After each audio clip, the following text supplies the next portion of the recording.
26-এর নির্বাচন দেখতে হলে আগে জুলাই বিপ্লবের স্বীকৃতি লাগবে, আর জুলাই বিপ্লবের স্বীকৃতি দিতে হলে জুলাই সনদের আইনি ভিত্তি দিতেই হবে। সংসদ নির্বাচনের আগেই গণভোট হওয়া যুক্তিযুক্ত বলে মনে করেন জামায়াতে ইসলামীর আমির শফিকুর রহমান।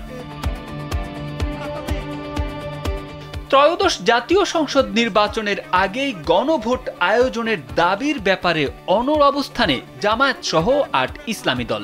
গণভোটের মাধ্যমে জুলাই সনদের আইনি ভিত্তি দেওয়া না হলে দেশের সংসদ নির্বাচনও অনুষ্ঠিত হবে না বলে সতর্ক করেছেন তারা।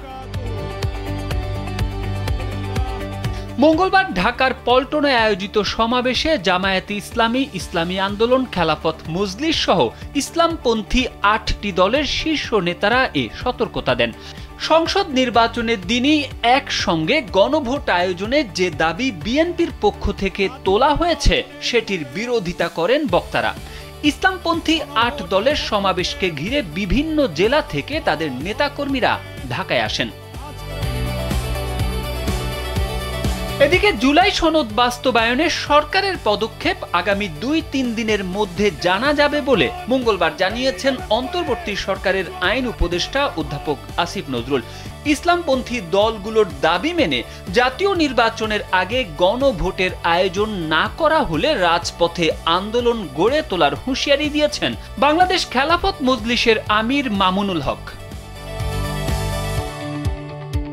ফেব্রুয়ারিতে সংসদ নির্বাচন হওয়া নিয়ে জামায়াতের আপত্তি নেই বলে জানান জামায়াতের আমির। তিনি বলেন, সংখ্যাগরিষ্ঠ দলের মতামতের ভিত্তিতে একটা চার্টার তৈরি হয়েছে। এটি হচ্ছে গণতন্ত্রের কথা যে সংখ্যাগরিষ্ঠ যা বলবে বাকিরা তাই মেনে নেবে, কিন্তু আমরা দেখলাম না কেউ তা মেনে নিতে রাজি নন।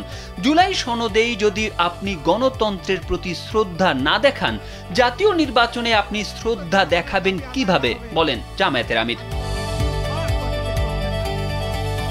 সরকারের উদ্দেশ্যে ইসলামী আন্দোলন বাংলাদেশের আমির সৈয়দ মুহাম্মদ রেজাউল করিম বলেন, আপনাদেরকে আমরা বারবার অনুরোধ করছি, এর পরেও যদি আপনাদের শুভ বুদ্ধি উদয় না হয় তাহলে কিন্তু পরবর্তীতে আমরা কঠিন কর্মসূচি দিতে বাধ্য হব।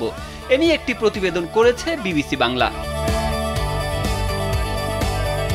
তারেক আহমেদ, কালবেলা।